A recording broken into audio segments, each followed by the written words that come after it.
இந்த இன்டர்வியூல எல்லா பொண்ணுங்களையும் ட்ரெஸ்ஸை கழட்டிட்டு நிற்க சொல்றாங்க. இது பேபியை டேக்கர் பண்றதுக்கான இன்டர்வியூ. அந்த பொண்ணுங்களோட உடம்ப வச்சு அவங்களோட கேரக்டரை ஜட்ஜ் பண்றாங்க. இந்த லேடியுமே நீ என்ன பச்சை குத்தி இருக்க, ஏன் உன் உடம்பெல்லாம் காயமா இருக்குன்னு சொல்றாங்க. கடைசியா ஹீரோயினை பார்த்து பர்ஃபெக்ட் அப்படின்னு சொல்றாங்க. ஆனா அதுக்கப்புறம் செகண்ட் ரவுண்ட் இருக்குன்னு சொல்றாங்களா. இந்த பொண்ணுங்க எல்லாத்துக்குள்ளேயும் ஒரு பயம் வர ஆரம்பிக்குது. எங்க இன்டர்வியூ ரொம்பவே டஃபா இருக்குமோ அப்படிங்கிற மாதிரி யோசிக்கிறாங்க. ஆனா ஹீரோயின் எப்படி இருந்தாலும் இந்த இன்டர்வியூல நம்ம செலக்ட் ஆகணும்னு நினைக்கிறா. ஏன்னா இவங்க அங்கிள் வீட்டில் தான் வளர்ந்துருப்பா. இவங்க அக்காவும் தான் துணையா இருந்திருப்பா. எல்லா வேலையும் இவங்க பார்த்து கொடுத்தாலும் இவங்க அங்கிள் பொம்பளை பிள்ளைங்க கூட பார்க்காம இவங்களை நைட்ல வெளியே துரத்திருப்பாரு. நைட் டைம்ல தங்கச்சியை காப்பாற்றணும்னு அவ வேலைக்கு போயிருப்பா. ஆனா யாருமே இல்லாத ரோட்ல கேப் டிரைவர் இவகிட்ட தப்பா நடந்திருப்பான். அதனால அவங்க அக்கா பிரிட்ஜ்ல இருந்து கீழே குதிச்சிருப்பா. ஹாஸ்பிட்டல்ல அட்மிட் பண்ணா மென்டல் இல்னஸ்க்காக நிறைய செலவாகும்னு சொல்லியிருப்பாங்க. செலவுக்கு கூட காசு இல்லாம இவ திக்கி திணறி நின்றுப்பா.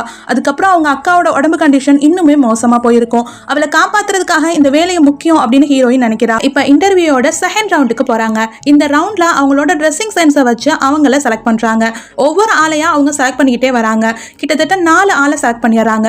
இன்னும் ஒரு ஆள் தான் உள்ள போக முடியும். இதனால ஹீரோயின் கண்டிப்பா அந்த வேலை வேணும்னு சொல்லிட்டு அவளே துணிஞ்சு முன்னாடி வந்து நான் என்ன இன்ட்ரடியூஸ் பண்ணிக்கலாமான்னு கேட்கிறா. இவங்களும் சரி அப்படின்னு சொல்றாங்க. நான் போட்டிருக்க ட்ரெஸ் ஃபுல்லாவே காட்டன், இதனால குழந்தைக்கு எந்த இச்சையும் வராதுன்னு சொல்றாளா. அது அவங்களுக்கு ரொம்பவே இம்ப்ரெஸ் பண்ணிருது. அவங்க ஹீரோயினை செலக்ட் பண்ணிடுறாங்க. இப்ப சூஸ் பண்ணவங்க எல்லாரையுமே தேர்ட் ரவுண்டுக்கு கூட்டிட்டு போறாங்க. அவங்க கிட்ட 30 செகண்ட்ஸ்க்குள்ள நீங்க அழுகிற குழந்தைங்களை சமாதானப்படுத்தணும் அப்படிங்கிற மாதிரி சொல்றாங்க. இதை கேட்கிற எல்லாருக்கும் ஷாக் ஆயிருது. இது எப்படி சாத்தியம் அப்படிங்கிற மாதிரி யோசிக்கிறாங்க. அவங்க எல்லார் கையிலையுமே குழந்தையும் கொடுக்குறாங்களா. குழந்தைங்களும் அழுதுகிட்டு இருக்குங்க. இவங்க திணறிக்கிட்டு இருக்காங்க. அந்த டைம்ல அந்த வீட்டோட பெரிய லேடி என்டர் ஆகுறாங்க. அவங்க இன்டர்வியூல செலக்ட் ஆன பொண்ணுங்களோட ட்ரெஸ்ஸிங் சென்ஸ் எல்லாத்தையுமே பாக்குறாங்க. பார்த்தா ஒரு பொண்ணு பக்கத்துல வந்து பலார்னு அடி கொடுக்குறாங்க. நீ எப்படி குழந்தைய தூக்குறவ ஹீல்ஸ் போட்டு வரலான்னு கேட்கறாங்க.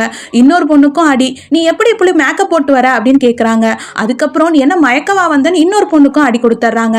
இப்ப கொஞ்சம் கொஞ்சமா ஹீரோயின் பக்கத்துல வராங்களா. ஆனா அவளை எதுவும் பண்ணாம அங்கிருந்து போயிடுறாங்க. பட் அவங்களோட பெரிய பையன் வந்துட்டு நீ என்ன மாதிரி ட்ரெஸ் போட்டிருக்க, உன்னோட ட்ரெஸ் ரொம்பவே குட்டியா இருக்கு அப்படிங்கிற மாதிரி சொல்றான். அவளும் எக்ஸ்பிளைன் பண்ணலான்னு வரா. ஆனா இந்த மாதிரி ட்ரெஸ் சீப்பா போடுற பொண்ணு எங்களுக்கு வேணான்னு சொல்லி ரிஜெக்ட் பண்ணிடுறான். இந்த டைம்ல அவங்களோட பேரன் குழந்தை அழுக ஆரம்பிச்சிடறானா. இதை பார்த்தோன்னே பெரிய லேடி இவனுக்கு ஏதோ ஆயிடுச்சுன்னு சொல்லிட்டு நான் நிறைய காசு தரேன், இவனை அழுகையை நிப்பாட்டுங்க அப்படிங்கிற மாதிரி சொல்றாங்க. ஹீரோயின் இந்த டைமை யூஸ் பண்ணிக்கணும்னு நினைக்கிறா. ஆனா இன்டர்வியூக்கு வந்த மத்தவங்க எல்லாம் குழந்தை அழுகுதுன்னா பால் இல்லைன்னா தண்ணி கொடுக்கணும்னு சொல்லிட்டு கொடுக்க போறாங்க. ஆனா ஹீரோயின் அவனுக்கு த்ரோட் பெயின் இருக்கு, தண்ணி கொடுக்காதீங்கன்னு சொல்லி குழந்தைய வெடுக்குன்னு புடுங்கிடுறா. இவங்க எல்லாருக்குமே ஷாக் ஆயிருது. அதுக்கப்புறம் ஹீரோயின் குழந்தைய மெல்ல திருப்பி அவனோட முதுக தடவி கொடுக்குறா.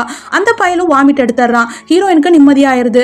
பட் குழந்தைய திருப்பி பார்த்தா அவனுக்கு பேச்சு புரிஞ்சு இல்லாம இருக்கு. எல்லாரும் ஹீரோயினை திரும்பவும் பிளேம் பண்ண ஆரம்பிச்சாங்க.